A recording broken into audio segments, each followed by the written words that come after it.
మద్యం మత్తులో ప్రియురాలకి prank message పెట్టి ఓ యువకుడు అడ్డంగా బుక్ అయ్యాడు. కేపీహెచ్బీ ఇండిస్ వన్ సిటీలోని ఓ ఫ్లాట్లో ముగ్గురు యువకులు విందు ఏర్పాటు చేసుకున్నారు. పార్టీలో ఫుల్గా తాగిన మత్తులో తనకు కిడ్నాప్ చేశారంటూ తన ప్రియురాలకి మెసేజ్ పెట్టాడు. దీంతో ప్రియురాలి ఫిర్యాదుతో యువకుడి ఫ్లాట్లో పోలీసులు తనిఖీలు చేశారు. గదిలోని ఓ సూట్ కేసులో 30 లక్షల నగదు ఉన్నట్లు గుర్తించారు.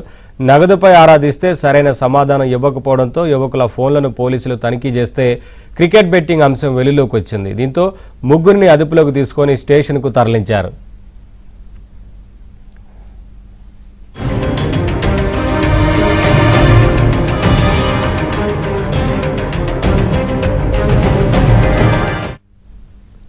అప్డేట్స్ మా కరెస్పాండెంట్ శశి అందిస్తారు. శశి, ఈ ఘటనకు సంబంధించి పోలీసులు ఏం చెప్తున్నారు?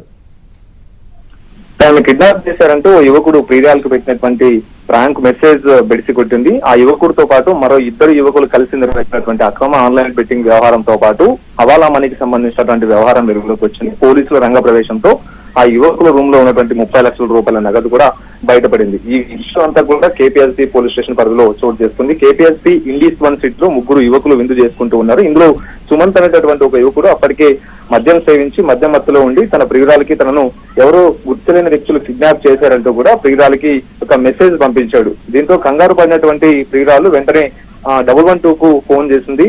తనకు సంబంధించినటువంటి వ్యక్తిని ఎవరో కిడ్నాప్ చేశారంటూ కూడా ఆమె 112 ద్వారా పోలీసులకు సమాచారం చేరవేసింది. దీంతో హుటాహుటిన ఘటనాస్థలికి చేరుకున్నటువంటి పోలీసులు ఆ ఫ్లాట్ కు చేరుకున్నారు. ఫ్లాట్ లో అప్పటికి ముగ్గురు అక్కడే ఉన్నట్టుగా కూడా పోలీసులు చెప్తూ ఉన్నారు. అయితే ముగ్గురు అక్కడే ఉండడం, ఆ తర్వాత ఇదంతా కూడా ప్రాంక్ కాల్ ప్రియురాలు చేశారంటూ కూడా పోలీసులు నిర్ధారణకు రావడంతో పాటు ఆ ఫ్లాట్ లో తనిఖీలు చేశారు. ఈ తనిఖీలు చేసినటువంటి సందర్భంలో అనుమానాస్పదంగా ఒక సూట్ కేసు లభ్యమైంది.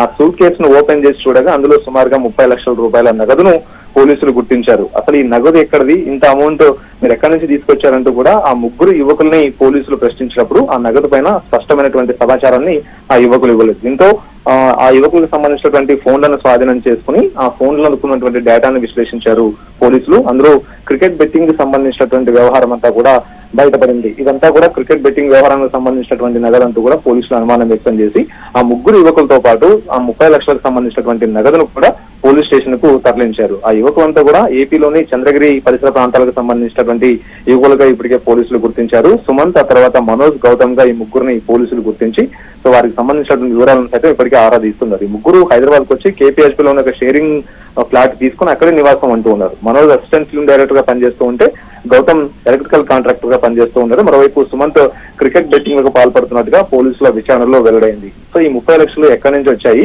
ఈ 30 లక్షలు ఎవరికి ఇవ్వాల్సి ఉంది అనే అంశాల గురించి పోలీసులు ఇప్పుడు ఆరా తీసేటటువంటి ప్రయత్నం చేస్తూ ఉన్నారు. ఈ ఆన్లైన్ బెట్టింగ్ వ్యవహారాన్ని ఎంతకాలం నుంచి నిర్వహిస్తున్నారు, ఎంతకాలంగా వాళ్ళకు పాల్పడుతున్నారు అంశాల గురించి కూడా దర్యాప్తు చేస్తూ ఉన్నారు. Right, thank you Shashi, thanks for the updates.